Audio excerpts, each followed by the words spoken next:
I can't tell you you're wrong. I can tell you what I'm concerned about, what I'm losing sleep about, which is what happens in the hours and the days right after the election, that it is so close. I'm watching online, I'm watching social media, and they're already putting out false and misleading information that's suggesting that illegal immigrants are voting, suggesting that ballots are being printed up, suggesting all sorts of conspiracies. And we know where this stuff is coming from. We know that it's coming from outside the country. We know that there are trolls and internet farms that are doing this. And it's frightening to me because so many Americans are going to believe within the next 24 hours that our election system is broken, doesn't work, that it's corrupt and incompetent, and that's simply not the case. Doesn't matter whether you're a Democrat or whether you're a Republican, our system does work. The number of votes that are miscounted are in the hundreds, not the thousands or tens of thousands or hundreds of thousands. It's in the hundreds. And they've got this under control.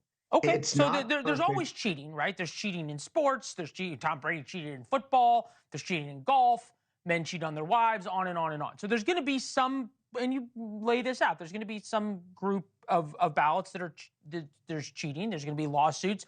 There's going to be the Democrats trying to cure ballots or sort of legal shenanigans that are legal to try and try to eke out every single vote. But I think there's a different question here, which is we're going to look back, and we always do, and say, you know, this is the thing we missed. In 2016, it was white working class men. 2022, there was going to be the red wave, but it turns out single women came out.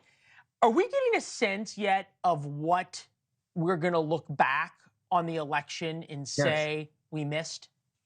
Yes, I think the power of young women. And what I don't understand in the Harris campaign is why she didn't get Taylor Swift to do a concert in Detroit, Michigan on Friday, to do a concert in Madison, Wisconsin on Saturday. Do we know she didn't try? To go to Philadelphia on Sunday. Taylor Swift, hold on. Taylor Swift is more credible among more young women than either Trump or Harris.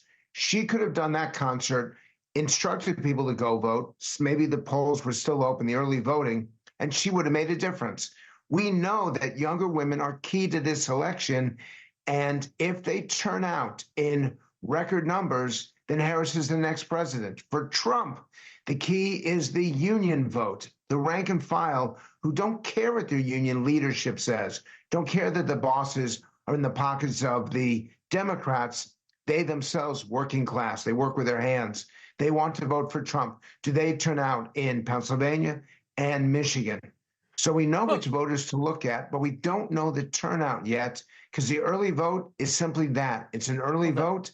It may be people going to vote on Election Day. All right, so a couple things there. They tried to get Beyonce to do a concert. She wouldn't.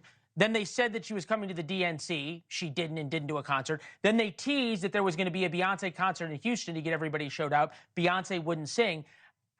What makes you think that they didn't ask Taylor Swift and Taylor Swift said, I get paid hundreds of millions of dollars for my concerts? And the answer is no, number one. Number two, the live pictures of Donald Trump, there is the group of hard hats behind him. Earlier in Reading, Pennsylvania, it was a group of women. So you make that point. Tulsi Gabbard's speaking right now. I'm wondering what you're seeing that we're going to miss. Is it this idea that Donald Trump peaked too early and all of a sudden he's heading down and Kamala Harris is heading up? What is that? What is the thing that we're going to look back on and say we weren't realizing it in real time? I want to see the vote of Latino voters in general and Puerto Ricans in particular, because I think that Madison Square Garden event was very damaging for the Trump campaign. It cut his momentum, which was clearly happening at that point. And I'm surprised that they didn't stay on the Joe Biden garbage comment. They did for about 48 hours. Trump's brilliant photo op was very powerful. But when you want to turn out people, I see you got the polling nose up there, 64 to 30, if those numbers hold, then she's going to win Pennsylvania, because that's the typical Democrat-Republican number. Notice it's 2-1. If it was going to be, if Trump's going to win, he's got to make it less than 60-40.